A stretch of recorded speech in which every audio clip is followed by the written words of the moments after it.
뭐 이건 사업상 필요한 사람이다. 뭐 각종 핑계를 대면서 계속 관계를 이어나가시는 분들이 있으시거든요. 꼭 그 사람이 부정행위를 했다. 그 이성과 무슨 어떤 관계를 가졌다. 이상 관계다. 그게 아니더라도 적어도 내가 싫다고 하면 내가 무슨 사회생활 아예 하지 마. 아무도 연락하지 마. 뭐 이 정도가 아닌 이상이야. 교제하는 분의 이런 입장에서도 이해를 해줘야 되는데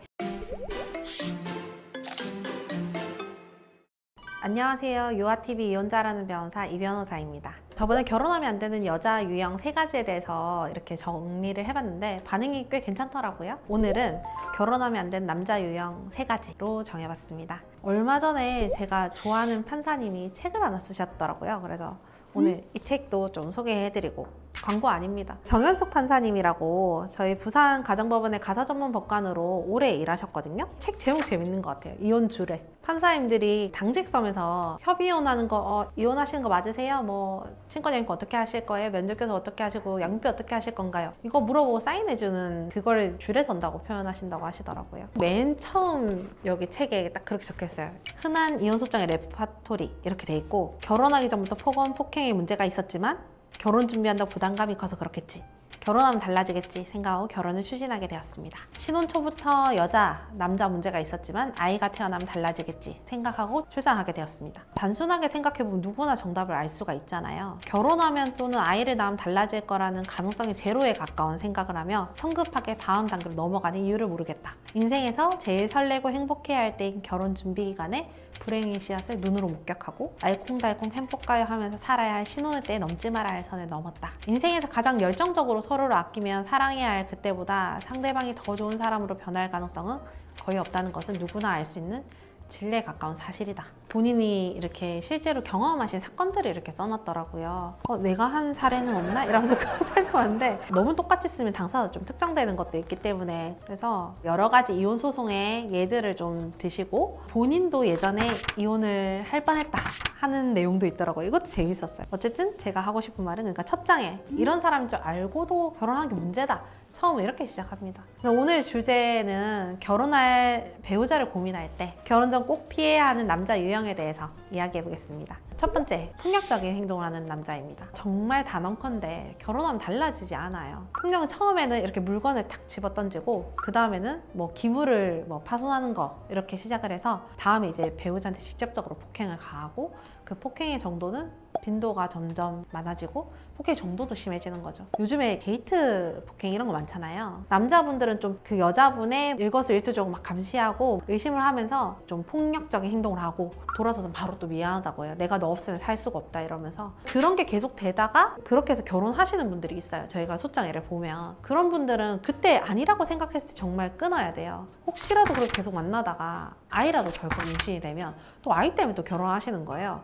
근데 진짜 정말 잘 생각하셔야 합니다. 제가 그때도 말씀드렸다시피 폭행은 절대 나아지지 않아요. 여자분들도 남자분의 일거수일투족 감시하려고 하고 본인한테 안 해준다 이렇게 가스라이팅 하면서 폭력적 행동하시고 스스로 자해하겠다든지 그런 분들 있으시거든요. 그런 분들은 좀 조심하셔야 할 것 같아요. 두 번째로, 이성과의 문제를 깔끔하게 해결하지 않는 남자입니다. 원래 살다 보면 여자 남자 당연히 어울릴 수밖에 없잖아요. 대학교를 가면 다 보통 여대를 제외하고는 보통 다 남녀공학이니까. 근데 내가 싫다고 하는 사람이랑 계속해서 관계를 이어나가는 거, 여자친구 남자친구인 나를 설득하려고 하는 거예요. 그런 남자분들 있으시거든요. 그런 경우에는 진짜 상대방에 대한 배려의 문제인 거죠. 꼭 그 사람이 부정행위를 했다, 그 이성과 무슨 어떤 관계를 가졌다, 이상 관계다, 그게 아니더라도 적어도 내가 싫다고 하면 내가 무슨 사회생활 아예 하지 마, 아무도 연락하지 마, 이 정도가 아닌 이상이야. 교제하는 분의 이런 입장에서도 이해를 해줘야 되는데 그런 게 좀 안 되시는 거예요. 이런 분들은 결혼하고 나서도 사실은 똑같이 또 행동할 가능성이 매우 큽니다. 또 이성이랑 또 연락 많이 하시는 이유 중에 하나가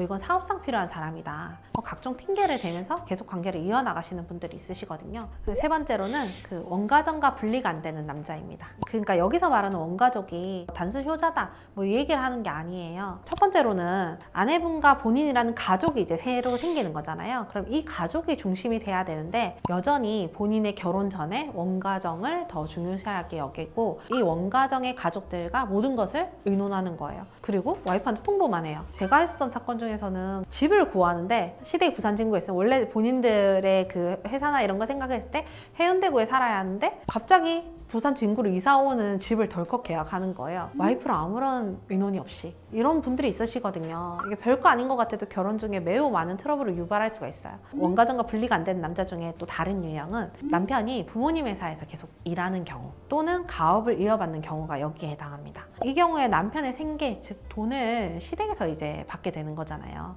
그러니까 부모님의 뜻을 거역하지 못하거나 아니면 또 부모님들이 가부장적인 경우에는 남자분들이 되게 주눅들어 있어요. 내 아들을 존중해주지 않는 아버지가 내 며느리를 존중해주겠어요? 그러니까 이게 좀 문제인 것 같아요. 사실 결혼할 때는 뭐 중소기업에 뭐 실질적으로 뭐 탄탄하고 뭐 이를 소개받아서 결혼했단 말이에요. 근데 모든 게 다 시아버지가 왕이에요. 진짜 여기서는. 별거 아닌 것 같아도 이런 문제로 이혼하신 분들 정말 많아요. 혹시 밸런스 게임인가요? 선택할 수 있다. 전자가 나은 것 같아요. 집이 찢어지게 가난하고 사람이 좋아요. 괜찮거든요?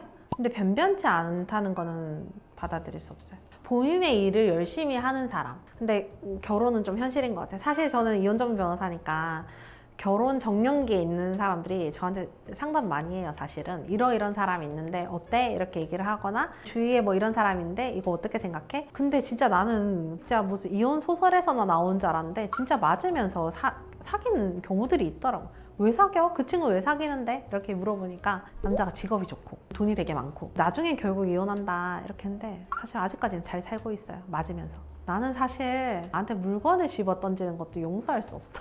와 이러면서 멱치고 이렇게 하는 거. 그렇지, 그게 폭행이지. 그러니까 결혼하기 전에는 직접적 폭력을 가하는 경우는 별로 없단 말이에요. 폭력적 행동을 이제 하는 거지. 근데 그게 점점 정도가 심해져요. 진짜 단언컨대 심해집니다.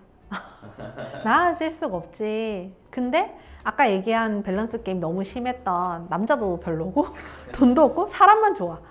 능력도 없고 뭐 좀 이런 사람이면 오히려 차라리 그래도 여기는 확실하게 돈이 있잖아. 여기가 낫지 않을까? 중요하긴 한가 보네. 돈이 중요하지. 돈 많은 집은 싸울 것도 안 싸워. 싸울 일이 없으니까 그만큼 쫄지. 돈 없는 집에서는 내가 왜 100만 원 가지고 뭐 이렇게 해가지고 너 왜 이거 코트 2벌을 샀냐 이거 가지고 진짜 싸운다니까? 10몇만짜리 코트 2벌 샀다고 이혼 소송 하신 분이 있어. 우리 당사자 중에. 외로워도 아무나 만나면 안 되는 이유가 이런 부분이고, 근데 보통 우리가 자녀 출산이나 뭐 사회적 뭐 통연 뭐 이런 거 때문에 결혼 정년기라는 게 있잖아요. 내가 말하는 그 결혼 정년기라는 게 사실은 그 출산 연령 뭐 이런 게 좀 있잖아. 남편분들은 내가 일하는 동안 아이를 양육할 수 있는 그런 환경이 돼야 되니까, 제가 이혼 전문 변호사로서 드리고 싶은 말은 결혼 정년기에 연연해할 필요가 없는 거예요. 그러니까 마음이 급해서 혹은 외로워서 진지한 고민 없이 서둘러 결혼을 하다 보면 문제가 발생할 수 있다. 진지하게 고민해 보시고 결혼에 나아가면 좋을 것 같습니다.